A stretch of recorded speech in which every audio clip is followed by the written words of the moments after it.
मेरे channel astro Riya Sharma को subscribe करें, बेल आइकन को टैप करें ताकि मेरी हर वीडियो की नोटिफिकेशन आप तक जल्द से जल्द पहुंचे। नमस्कार दोस्तों, मैं रिया शर्मा आपका अपने इस YouTube चैनल में स्वागत करती हूँ। मंदिर में रोज़ पूजा करने से घर का वातावरण, हमारा जो मन है वो बहुत ज़्यादा पवित्र होता है और हर तरफ चारों ओर घर में पूजा करने से बहुत ज़्यादा पॉजिटिविटी रहती है, बहुत ज़्यादा सकारात्मकता हमारे जीवन में भी बनी रहती है। साथ ही देवी देवताओं की पूजा करने से उनकी कृपा की भी हमें प्राप्ति होती है, वो हमसे प्रसन्न भी होते हैं और बहुत सच्चे दिल से अगर पूजा की जाए तो वो और भी ज़्यादा प्रसन्न होते हैं और हमें हमारी जो पूजा का फल है वो बहुत ही जल्द प्राप्त हो जाता है और जो हमारी समस्त मनोकामनाएं हैं वो भी पूरी हो जाती हैं। तो आज मैं आपको बताने वाली हूँ कि आपको हम मंदिर में बहुत सी मूर्तियाँ रखते हैं, लेकिन मूर्तियों का एक साइज़ होता है कि हम कितनी बड़ी मूर्ति जो है उसे अपने घर में नहीं रखना चाहिए। वो सिर्फ मंदिरों के लिए ही बनी है और मंदिरों में ही उनकी पूजा की जाती है।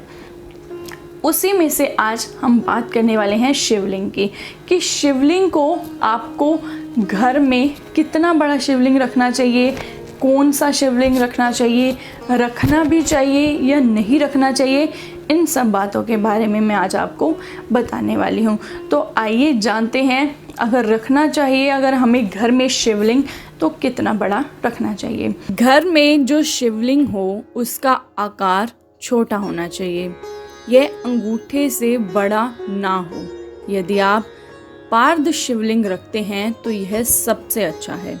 बड़ा शिवलिंग सिर्फ मंदिर में ही फलदायी है और शिवलिंग हमेशा सफ़ेद रंग का होना चाहिए। काले रंग का शिवलिंग घर में ना रखें। घर के मंदिर में एक से ज़्यादा शिवलिंग भी नहीं रखने चाहिए।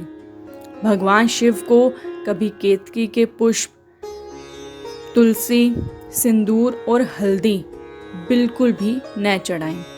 एक पात्र में शुद्ध जल भरें और फिर शिवलिंग को उसमें रखें। पात्र का जल कभी सूखने ना दें। हर दिन सुबह नहाकर शिवलिंग का दूध जल से अभिषेक करें। शिव जी की आरती गाएं। शिव मंत्रों से भोलेनाथ को रिझाएं।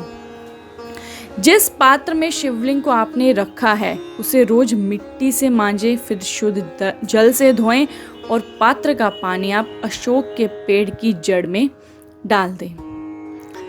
यह विशेष ध्यान रखें कि शिवलिंग की जलधारी की दिशा हमेशा उत्तर की तरफ होनी चाहिए।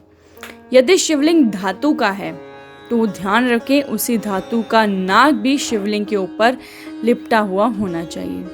घर के मंदिर में शिवलिंग को अकेले ना रखें, उसके पास माँ पार्वती की फोटो, मूर्ति की स्थापना करें और श्री गणेश के करीब रखें तो बहुत ही फलदायी होगा। इस शिवलिंग के सोमवार के शिव की पूजा को विशेष रूप से आपको करना चाहिए। घर में मंदिर ऐसी जगह पर बनवाएं जहां दिन भर में कभी कुछ देर के लिए सूर्य की जो रोशनी है वो जरूर पहुंचती हो और ताजी हवा रहती हो। सूर्य की रोशनी से वातावरण की नकारात्मक ऊर्जा भी खत्म होती है और सकारात्मकता बढ़ती है। घर में जहां मंदिर है वहां चमड़े से बनी चीजें, जूते, चप्पल, बेल्ट, पर्स नहीं ले जाना चाहिए और मृत जीवों की चमड़ी से बनी चीजों को अशुद्ध माना जाता है। मंदिर में मृतकों और पूर्वजों की फोटो कभी नहीं लगानी चाहिए। पूर्वजों की फोटो लगाने के लिए दक्षिण दिशा शुभ रहती है। पूजन कक्ष में पूजा की सामग्री ही रखनी चाहिए, दूसरी चीजें रखने से बचना चाहिए। घर के मंदिर के आसपास शौचालय होना अशुभ होता है, इसलिए ऐसे स्थान पर पूजन कक्ष बनाएं जहां आसपास शौचालय ना हो। अगर किसी छोटे कमरे में पूजा कक्ष बनाया है तो वहां बैठने के लिए स्थान होना चाहिए जहां आसानी से बैठकर पूजा की जा सके।